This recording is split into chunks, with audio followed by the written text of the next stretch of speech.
eyebrows were raised when Vice President Mike Pence says he wouldn't want to be in a social setting with a woman unless his wife was there too. But it appears many Americans agree with him. A new poll by Morning Consult shows about a quarter of women and men think private work meetings with a member of the opposite sex are not appropriate. Plus, the majority of women and half of the men surveyed say that having drinks or dinner along with someone of the opposite sex other than their spouse is inappropriate. So when you're looking at this, they asked both men and women, would you be okay with having a drink, dinner, lunch, driving in a car, and then also just having a general work meeting? And every single time, just about the majority said that this was inappropriate. That's Rachel. so crazy. I mean, especially in a work setting, if you're going to have a private work meeting with your boss, I think that's ridiculous that there would be any innuendo. As a female, and obviously our boss is a man, I should be able to go talk to him and advocate for myself without having everyone or other people hear it. I just think that's ridiculous. So my church has a policy, and my pastor talks about it often with the congregation,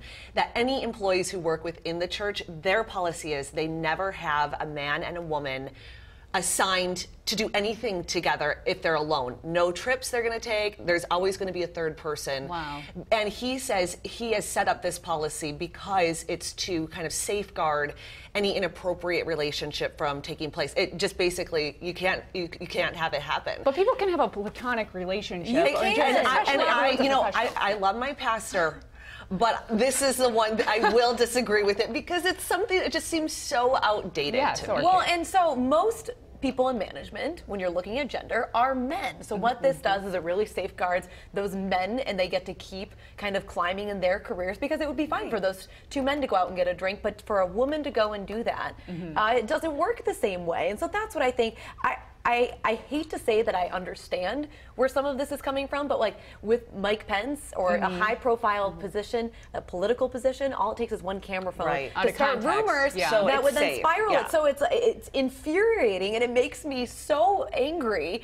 But then you understand a little bit where they're coming from if you're at that level. How do you guys feel about, like outside of work, men and women having friends of the opposite sex and going to dinner together? I think it depends on when the friendship is established. Is it established before you got married or have a partner, or is it after? Because I do think that there's a difference there. And I think too, is it a relationship that is shared kind of within all of, within the couple? Does that person know the other person? I think that it comes down to being very personal for each relationship and what works for them. Absolutely, yeah. And, I mean, I think about my relationship, my fiance and I, and he is very in favor of not having friends of the opposite sex. So that's something that we had to decide and talk about as well. And he even pointed out, he's like, when you think about couples who are, been married for 30, 40 years, and you look, do they have a lot of friends of the opposite sex? It kind of fizzles away, I think. Right, you hang out in couples a lot more. But I do think that when it comes to a work setting,